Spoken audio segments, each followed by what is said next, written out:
और इसी बीच सीधे लिए चलते हैं आपको पंचकुला, जहां पर सीएम नायाब सिंह सैनी प्रेस वार्ता कर रहे हैं केंद्र सरकार के 11 वर्ष पूर्ण होने के उपलक्ष्य में।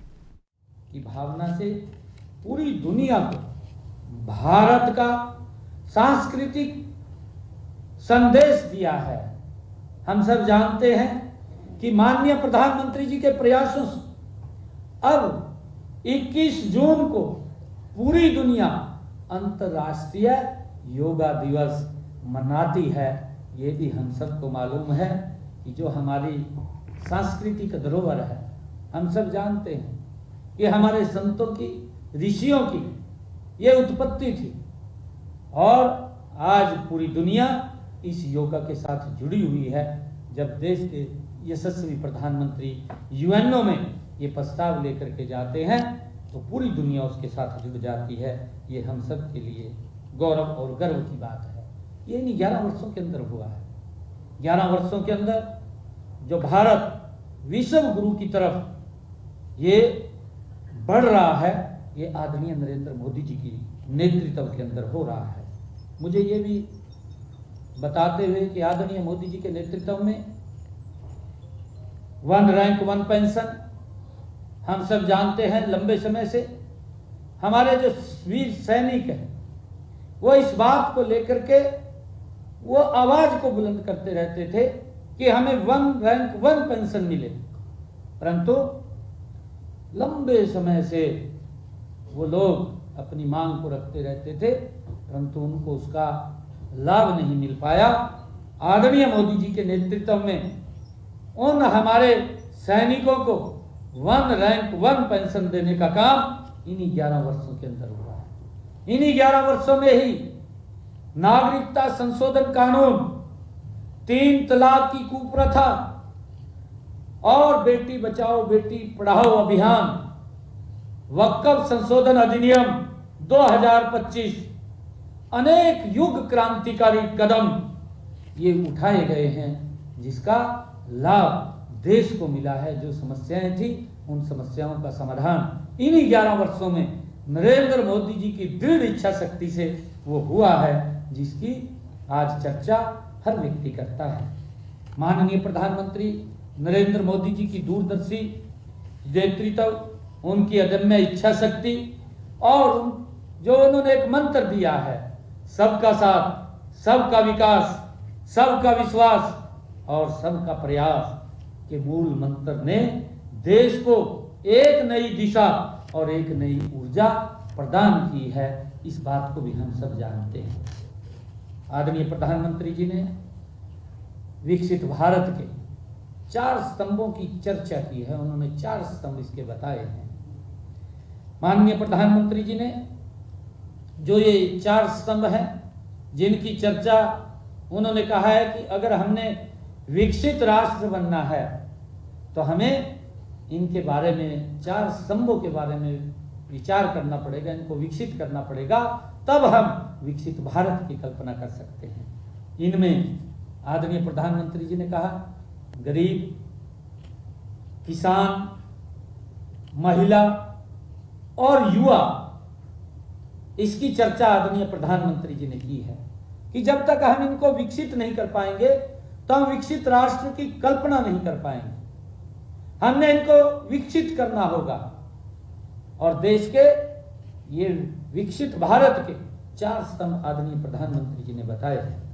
प्रधानमंत्री जी के नेतृत्व में हम सब जानते हैं, देश का हर व्यक्ति इस बात से परिचित है कि केंद्र सरकार की सबसे बड़ी प्राथमिकता गरीब, वंचित, शोषित और पीड़ित वर्ग का कल्याण रही हैं। जितनी भी नीतियां आदरणीय नरेंद्र मोदी जी ने पिछले 11 वर्षों में चलाई हैं, उसका लाभ गरीब, पीड़ित, शोषित, वंचित समाज के अंतिम व्यक्ति तक एक योजनाबद्ध तरीके से उसके घर तक लाभ पहुंचाने का काम इन 11 वर्षों के अंदर आदरणीय मोदी जी की कल्याणकारी नीतियां रही हैं।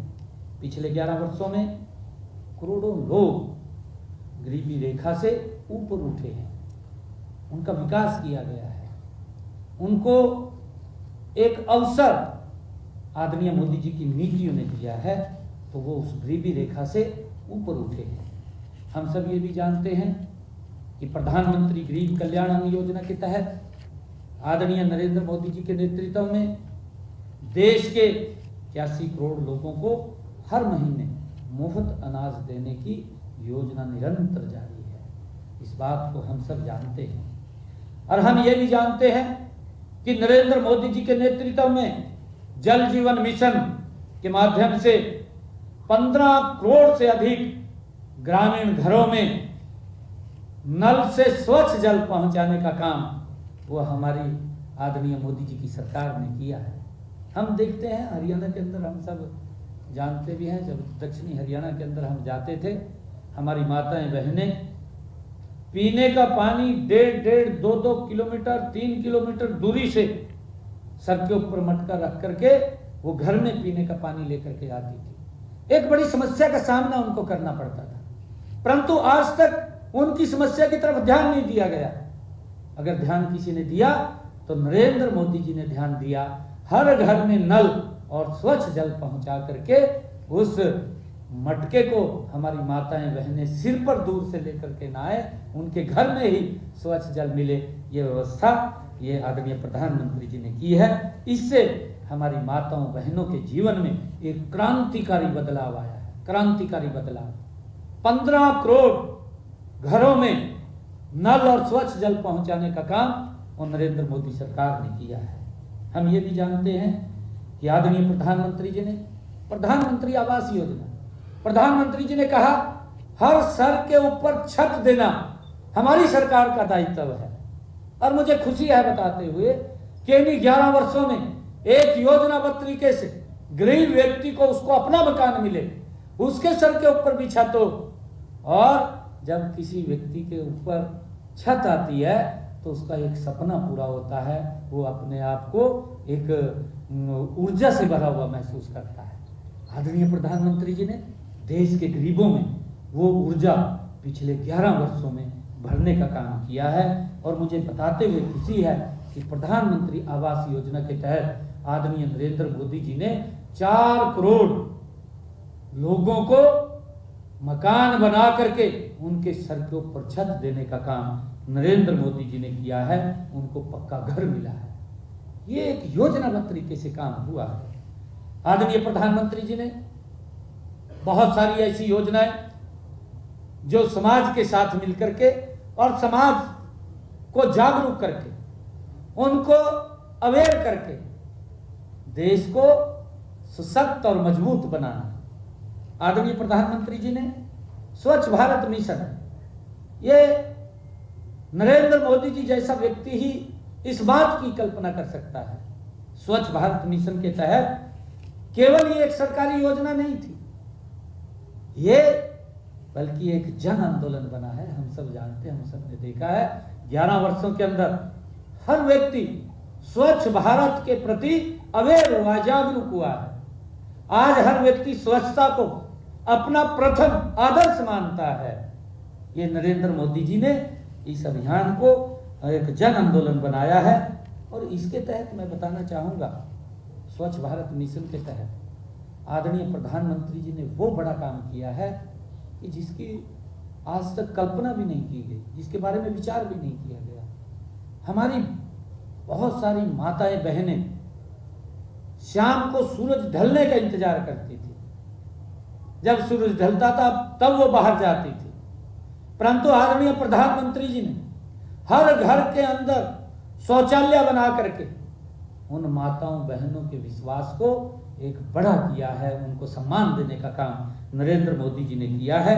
और इसके तहत मुझे खुशी है बताते हुए कि देश के अंदर 12 करोड़ शौचालय बना करके बहनों को इज्जत घर देने का काम और नरेंद्र मोदी जी की सरकार ने किया है, ताकि देश भी खुले में शौच से मुक्त हुआ है।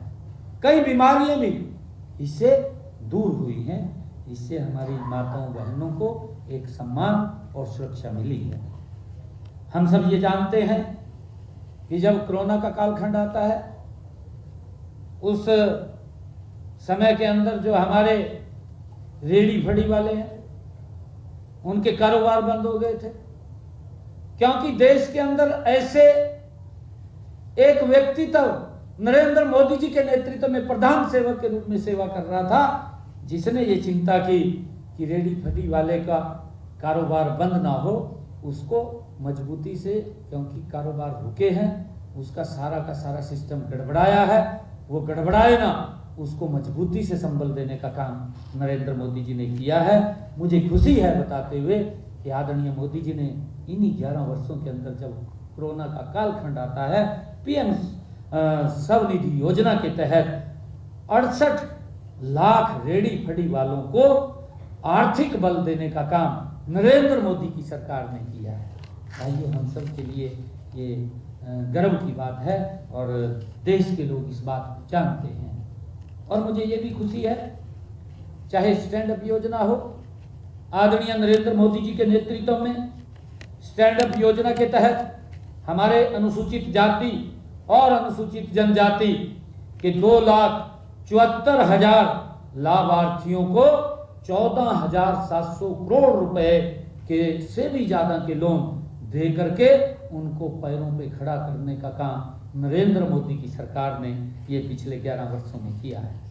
यह योजना उद्यमिता के अवसर उपलब्ध करवाकर कमजोर वर्गों को सशक्त करने का काम ये नरेंद्र मोदी जी की इस नीति ने किया है। इसका लाभ देश के हमारे युवा ने उठाया है स्टैंड अप योजना के माध्यम से।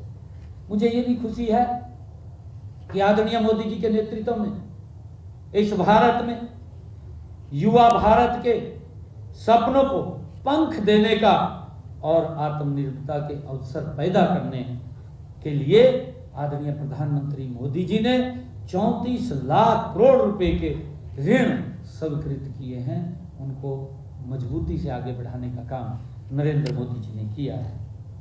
हमें ये भी गर्व की बात है हम सब के लिए कि इन 11 वर्षों में नरेंद्र मोदी जी के नेतृत्व में 2014 से पहले हम देखते थे इस प्रकार की देश के अंदर स्थिति थी।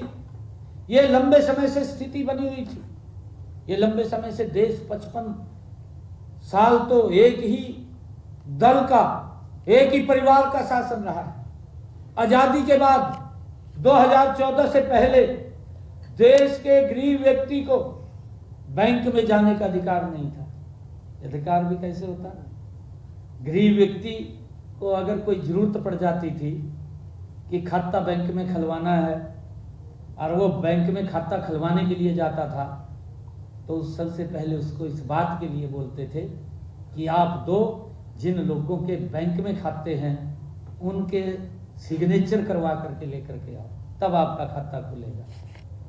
और जब ये पता चल जाता था किसी व्यक्ति को कि ये गरीब व्यक्ति है, उसको मना भी कर देते थे कि भाई आपके हम सहन नहीं करते। कितना अपमान गरीब व्यक्ति को आजादी के बाद सहन करना पड़ता था।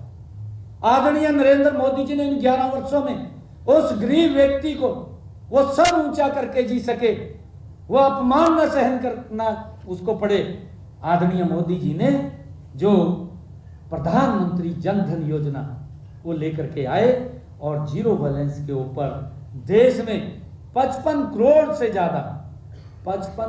से ज्यादा लोगों के बैंक खाते खोलने का काम नरेंद्र मोदी जी ने किया है। और उनको जो देश और प्रदेश की योजनाएं चलती है उनके साथ जोड़ने का काम आदरणीय नरेंद्र मोदी जी ने किया है। ये सम्मान अगर किसी ने दिया है तो ये आदरणीय नरेंद्र मोदी जी ने गरीब व्यक्ति को सम्मान दिया है। मुझे ये भी खुशी है इन्हीं 11 वर्षों में किस प्रकार से ये भारत मजबूत और सशक्त हुआ है। प्रधानमंत्री सुरक्षा बीमा योजना, नहीं तो बीमा कराना एक गरीब व्यक्ति के लिए बहुत भारी दिक्कत होती थी। वो बीमा ही नहीं करा पाता था, कोई एक्सीडेंट हो जाता था या कोई दुर्घटना हो जाती थी, परिवार को उसका सारा का सारा सिस्टम बिगड़ जाता था। कई बार तो अगर जो प्रिंसिपल व्यक्ति होता था, जो मेन व्यक्ति परिवार का होता था, अगर वो चला जाता था, परिवार गरीबी रेखा के नीचे चला जाता था। उसकी चिंता नहीं की। उसकी चिंता अगर किसी ने की है इन 11 वर्षों में गरीब व्यक्ति को प्रधानमंत्री सुरक्षा बीमा योजना, इसके माध्यम से देश के 51 करोड़ लोगों को इस योजना के साथ, प्रधानमंत्री सुरक्षा बीमा योजना के साथ जोड़ करके सुरक्षित करने का काम ये आदरणीय नरेंद्र मोदी जी ने किया है। उन लोगों को बीमा से पंजीकरण करने का काम इन्हीं 11 वर्षों में नरेंद्र मोदी की सरकार ने किया है। मुझे ये भी खुशी है कि आदरणीय प्रधानमंत्री जी ने प्रधानमंत्री जीवन ज्योति बीमा योजना, ये गरीब व्यक्ति के लिए सब योजनाएं इन 11 वर्षों के अंदर ये सशक्त और मजबूत भारत हुआ है। और हमने कहा है कि करोड़ों लोग गरीबी रेखा से ऊपर उठे हैं। इसका ये मेन कारण इन योजनाओं के साथ जुड़ करके एक एक व्यक्ति को सशक्त और मजबूत करने का काम ये नरेंद्र मोदी की सरकार ने ये पिछले 11 वर्षों के अंदर किया है। प्रधानमंत्री जीवन ज्योति बीमा योजना